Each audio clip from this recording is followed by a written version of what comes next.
नमस्कार मित्रों, संस्कृत समाधान चैनल में आपका स्वागत है। मैं सुरेंद्र कुमार उपस्थित हूँ आपके सामने यूपी टेट में संस्कृत विषय में जो सिलेबस लगा हुआ है उसमें पहला टॉपिक है आपका वर्ण विचार का। तो आज वर्ण विचार में वर्ण कौन कौन से होते हैं, स्वर कितने होते हैं और व्यंजन कितने होते हैं, ये विचार किया गया है। और उनमें आज हम स्वरों को पढ़ाएंगे, स्वर पर विशेष चर्चा करेंगे। वर्ण विचार। वर्ण भाषा की सबसे छोटी इकाई होती है। कोई जो भाषा होती है उसमें वर्णों का बहुत महत्व होता है। वर्णों से ही शब्द बनते हैं और शब्दों से भाषा बोलचाल, ये सब शब्दों से वाक्यों से भाषा इत्यादि से बनते हैं। तो जो वर्ण हैं, वर्ण भाषा अथवा वाक्यों में सबसे छोटी इकाई होती है। वर्ण अथवा अक्षर। वर्ण को अक्षर भी कहते हैं। वर्ण अथवा अक्षर, हम मुख से जिन ध्वनियों का उच्चारण करते हैं उन्हें वर्ण अथवा अक्षर कहते हैं। वैसे तो नाक्षरति इति अक्षरः, जिसका क्षरण ना हो। इस प्रकार अक्षर शब्द की व्युत्पत्ति अर्थ होता है, अर्थात जिनका क्षरण अथवा विनाश ना हो वे अक्षर हैं। जिनका क्षरण अथवा विनाश ना हो वह अक्षर कहलाते हैं।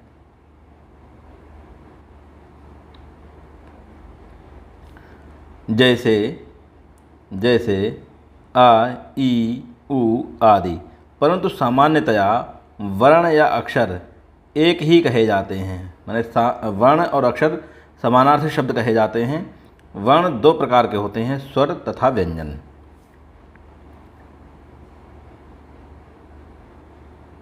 वर्णों की संख्या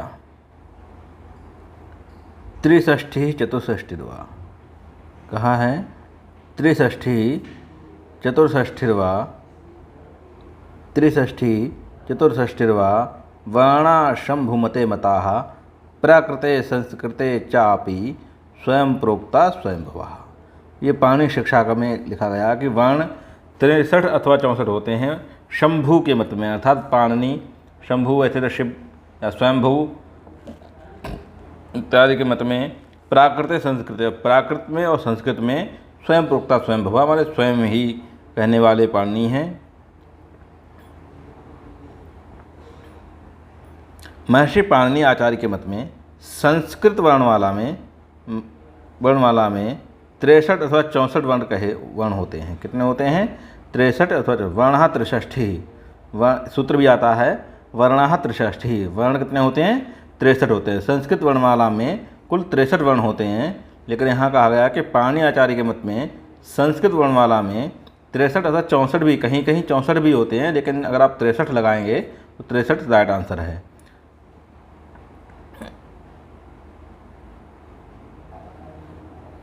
स्वर को अच भी कहते हैं। अच माने स्वर होता है। यहाँ स्वर की परिभाषा स्वयं राजन्ते इति स्वराः। क्या है?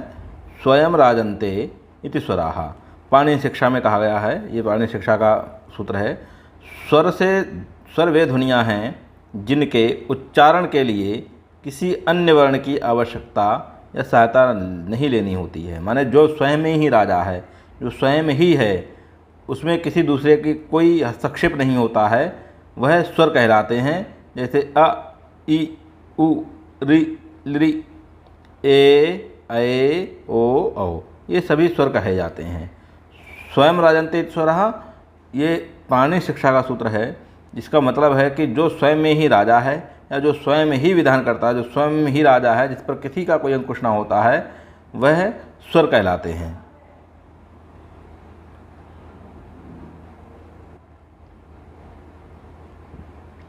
स्वरों की संख्या कितनी है? तो स्वराविंशतिरेकश्च पाणिनि शिक्षा में कहा गया है। पाणिनि शिक्षा स्वराः विंशतिरेकश्च, स्वर विंशति एक, विंशति और एक माने 20 और एक 21, 21 स्वर कहे गए हैं। कितने स्वर कहे गए हैं? 21। स्वरों की संख्या महर्षि पाणिनि ने मात्राओं काल के भेद से, मात्राओं मतलब काल के भेद से, समय, काल माने समय के भेद से स्वरों की संख्या व्याकरण शास्त्र में 21 बताई है। कितनी बताई है? 21। अतः स्वरः विंशति एक, स्वर कितने हैं? 21 स्वर कहे गए हैं। फिर नोट, प्रत्याहार सूत्रों में जो स्वरों की संख्या है वो 9 है। अच प्रत्याहार के अंतर्गत आते हैं। प्रत्याहार जो सूत्र हैं उसमें प्रत्याहार बनाए जाते हैं। प्रत्याहारों में एक अच प्रत्याहार है जिसमें 9 सूत्र आ, ई, उ, री, ली, ए, ओ, ऐ, औ, ये 9 स्वर आते हैं। तो वो 9 स्वर प्रत्याहार सूत्रों में आते हैं। लेकिन संस्कृत व्याकरण में, संस्कृत व्याकरण की वर्णमाला में 21 स्वर होते हैं। कितने होते हैं? 21 स्वर बताए गए हैं। वर्णों का उच्चारण काल, उच्चारण काल, एक मात्रो भवेद ह्रस्वो, द्विमात्रो दीर्घोच्यते, त्रिमात्रस्तुप्लतो जयो, व्यंजनम च अर्धमात्रिकम। ये भी पाणिनि शिक्षा का लिया गया है। एक मात्रो भवेद ह्रस्वो, एक मात्रा काल वाला, जैसे आ, ये एक मात्रा काल का है, ये ह्रस्व कहा गया है। द्विमात्रो दीर्घ आ, ये द्विमात्रा काल वाला है। तो द्विमात्रो दीर्घोच्यते, दीर्घ स्वर क्या होता है? 2 मात्रा काल वाला होता है, जैसे बड़ा आ है। ठीक है, छोटा आ ह्रस्व कहा गया है, बड़े आ को दीर्घ कहते हैं। ऐसे त्रिमात्रस्तु, 3 मात्राओं काल वाला प्लुत स्वर कहा जाता है। प्लुत स्वर कहा जाता है, मतलब ज्ञेय माना जानना चाहिए। अर्थात व्यंजनम, जो व्यंजन हैं, जितने भी व्यंजन हैं वो चा अर्धमात्रिकम, और व्यंजनों को अर्धमात्रिक, जिसका उच्चारण बहुत मुश्किल से होता है। जैसे का में लगा दो, इस तरीके से क बोला नहीं जा सकता। तो इसमें कोई मात्रा नहीं होगी जब तक किसी व्यंजन, इसलिए कहा गया है इसको क्योंकि जब तक किसी स्वर का इसमें विधान ना हो, जब तक किसी स्वर का इसमें मेल ना होगा, इसका उच्चारण आप नहीं कर सकते हैं। इसलिए आधी मात्रा काल होता है इसका, आधे का।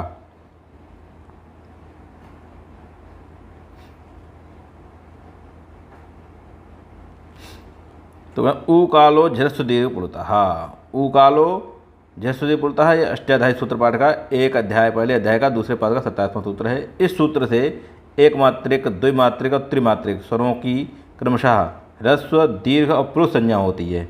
ह्रस्व ऊ कालो, अगर कोई पूछे कि मात्राओं की कौन सी संज्ञा होती है, तो ह्रस्व, दीर्घ, प्लुत संज्ञा। ह्रस्व संज्ञा का सूत्र, दीर्घ संज्ञा का सूत्र और प्लुत संज्ञा का सूत्र कौन सा है? ऊ कालो झरस्व दीर्घ प्लुताः, ऊ कालो झरस्व दीर्घ प्लुताः। तो ह्रस्व, दीर्घ, प्लुत संज्ञा होती है। एक मात्रिक, द्विमात्रिक और त्रिमात्रिक जितने स्वर हैं उनकी क्रमशः एक मात्रिक की, द्विमात्रिक की और तीन मात्रिक की ह्रस्व संज्ञा कही गई है। ऊ कालो झरस्व दीर्घ प्लुताः सूत्र से इसकी संज्ञा होती है।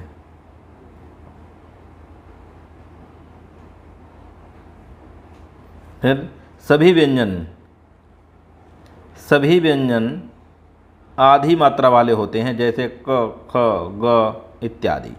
जितने भी व्यंजन हैं, 25 व्यंजन जो स्पर्श व्यंजन कहे गए हैं, वो स्पर्श व्यंजन हो चाहे कोई भी व्यंजन है, तो उसमें यदि कोई स्वर नहीं मिला है तो उसका उच्चारण करना दुर्लभ है।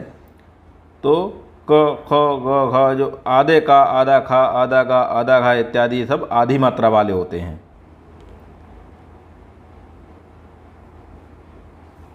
स्वरों के भेद कितने हैं ये देखो।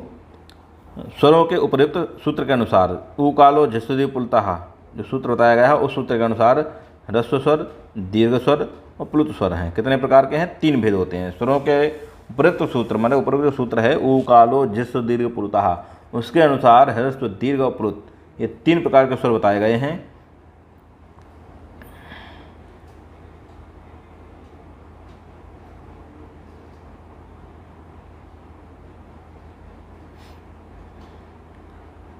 ह्रस्व स्वर, जिन स्वरों के उच्चारण में क्या है, जिन स्वरों के उच्चारण में एक मात्रा का समय लगता है उन्हें ह्रस्व स्वर कहते हैं। जैसे ह्रस्व अ, ह्रस्व इ, ह्रस्व उ, रि, लि, ये ह्रस्व स्वर हैं। एक मात्रा का समय, नाड़ी एक मात्रा का समय मतलब आपकी नाड़ी जितनी समय में एक बार धड़कती है उतना समय इस मात्रा का होता है। तो आगे दीर्घ स्वर, दीर्घ स्वर किसे कहते हैं? तो दीर्घ स्वर जिन स्वरों के उच्चारण में 2 मात्रा का समय लगे वे दीर्घ स्वर कहलाते हैं। 2 मात्रा का समय माने आपकी जो नाड़ी है, वो नाड़ी कम से कम 2 बार धड़के, उतनी देर तक बोला जाने वाला जो वर्ण है वो दीर्घ स्वर कहा जाता है। आ, ई, दीर्घ ऊ, दीर्घ री, ए, ओ, ए, औ इत्यादि। अगर नोट क्या है, नोट में देखो लिरी, जो लिरी वर्ण है उसका कोई दीर्घ नहीं होता है, लिरी वर्ण का दीर्घ नहीं होता है, तथा ए, ओ, औ इन वर्णों के ह्रस्व नहीं होते हैं। ए, ओ, औ इन वर्णों का ह्रस्व नहीं होता है और लिरी वर्ण का दीर्घ नहीं होता है। ठीक है, चलते हैं आगे। प्लुत स्वर। प्लुत स्वर कैसे कहते हैं? तो प्लुत स्वर जिन स्वरों के उच्चारण में 2 मात्रा से अधिक अर्थात 3 मात्रा का समय लगे उनको प्लुत स्वर कहते हैं। जैसे जो आपकी जो नाड़ी है अभी तक 2 बार में दीर्घ होता है, 1 बार में ह्रस्व, और यहाँ 3 बार धड़कने तक जब उतनी देर तक बोला जाए तो प्लुत स्वर कहा जाता है। प्लुत स्वरों की जो पहचान के लिए 3 की गिनती, किसी वर्ण के आगे गिनती 3 ये चिन्ह लगाया जाता है।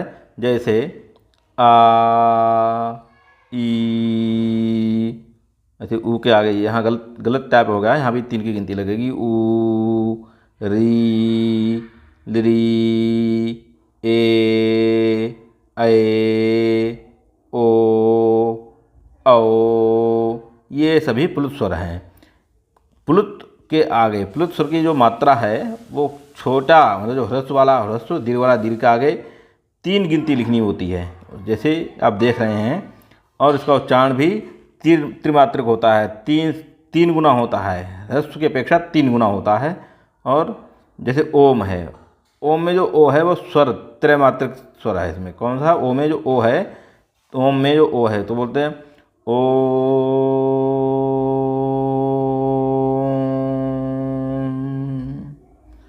ऐसे बोलते हैं भाई। ओ को 3 गुना खींच के बोला जाएगा तब माँ बोला जाएगा। और ओम ये ई नहीं है, कुछ लोग इसको ई या ऊ समझते हैं, ना इसमें ई है ना ऊ है, ये मात्रा है, काय की है, प्लुत स्वर की मात्रा है।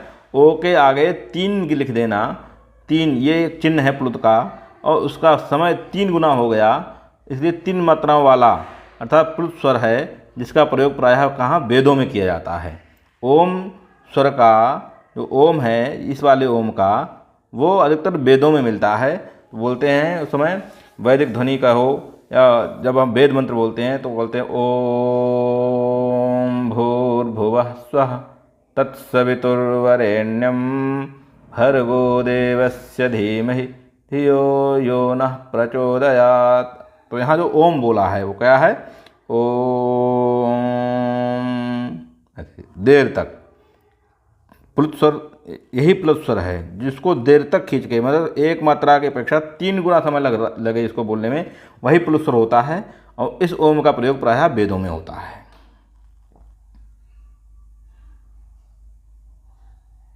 संपूर्ण स्वर। संपूर्ण स्वर क्या है? मतलब संपूर्ण माने सभी स्वर, सभी स्वरों को एक जगह दर्शाया गया है। ह्रस्व स्वर में अ, ई, उ, री, लिरी क्या है? ह्रस्व स्वर में, ह्रस्व स्वरों में अ, ई, उ, री, लिरी। दीर्घ स्वर में, दीर्घ स्वर में दीर्घ आ, दीर्घ ई, दीर्घ उ, री, ए, ओ, औ ये दीर्घ स्वर हुए। प्लुत स्वर में क्या है? आ, ई, उ, री,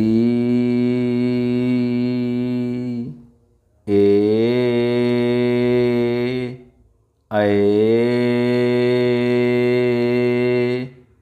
ओ, औ।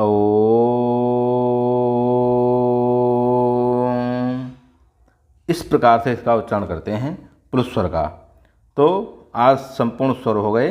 इन स्वरों के बाद अब आगे जो चर्चा करेंगे वो होगा व्यंजन। व्यंजन कितने प्रकार के होते हैं, उनका उच्चारण स्थान भी हम बताएंगे। उच्चारण स्थान कौन वर्ण कहाँ से बोला जाता है, उसी एक ही वीडियो में सबको समाहित करेंगे। कितने व्यंजन होते हैं, किस प्रकार के होते हैं, तो ये सब अगली वीडियो में बताएंगे। आज का पाठ यहीं समाप्त होता है। धन्यवाद। मिलते हैं अगली वीडियो में। और इस वीडियो को देखने के बाद अच्छा लगे तो सब्सक्राइब करें, बेल आइकन का बटन दबाएं, शेयर करें। धन्यवाद।